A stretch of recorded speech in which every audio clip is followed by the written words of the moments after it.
As we all know, Sim Update number 2 beta has been released early this week for Flight Simulator 2024. I posted a lengthy video about that one. After that, I spent some more time looking at some more stuff and I found some really interesting things. In this video, we're going to specifically look at flight planning using the EFB, which has been updated. Let's roll the intro and then let's look at the details.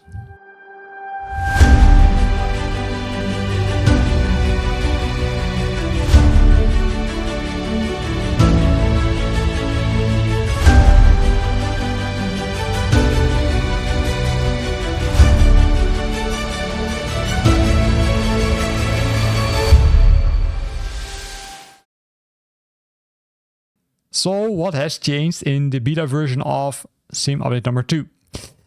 Beta version again, right? Not the official version. So if we press the EFB, we can see some things over here. And I do think that some of the things have changed. I'm not 100% sure because I can't compare it anymore. First of all, we got the import and export options where you can load it from the web, the PLN file, or you can enter the route string, right? The route string you can set up, for example, using an external flight planning tool like SimBrief and then enter it over here.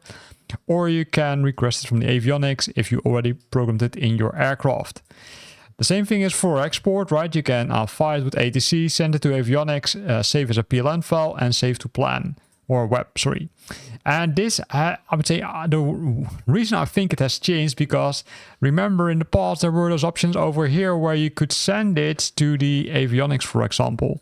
And that now has been changed.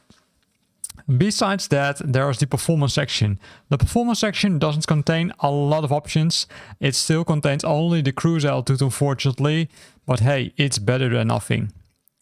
Now let's go and have a look at the rest of the airport or at the data, right? So, for example, if I want to fly from Amsterdam, The Hague, or Amsterdam Airport, not Amsterdam, The Hague Airport, then I can type it in. It will allow me to select the runway, and besides that, I also have some other options, of course, for example, to add a departure and then going on.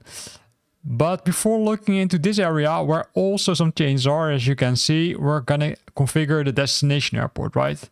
JFK, which is JFK airport. As you can see, I can select it. I can select the runway. Pretty nice. Now comes the interesting part. The departure and the arrival were already there, right? Nothing special. I think the coloring has changed, but keep my honest, I'm not 100% sure about that one. But also this part has changed, right? Where you previously only could press the find route, you will now be able to say, hey, I don't want to use Airways. I want to use the Victor Airways. I want to use the Jet Airways, or I want to fly VFR. So if I select Jet Airways and then click the find routes, it will simply add all the information for me. And as you can see, it now also did something really interesting because it added, in this case, a departure. Then it added the en route waypoints, as you can see, and then the arrivals.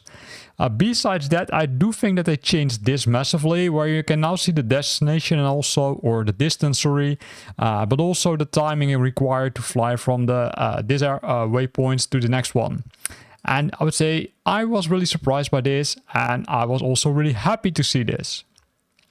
Now, in the past, you were, I would say, kind of used to go to the bottom and then, I would say, send it to the avionics and send it to the ATC.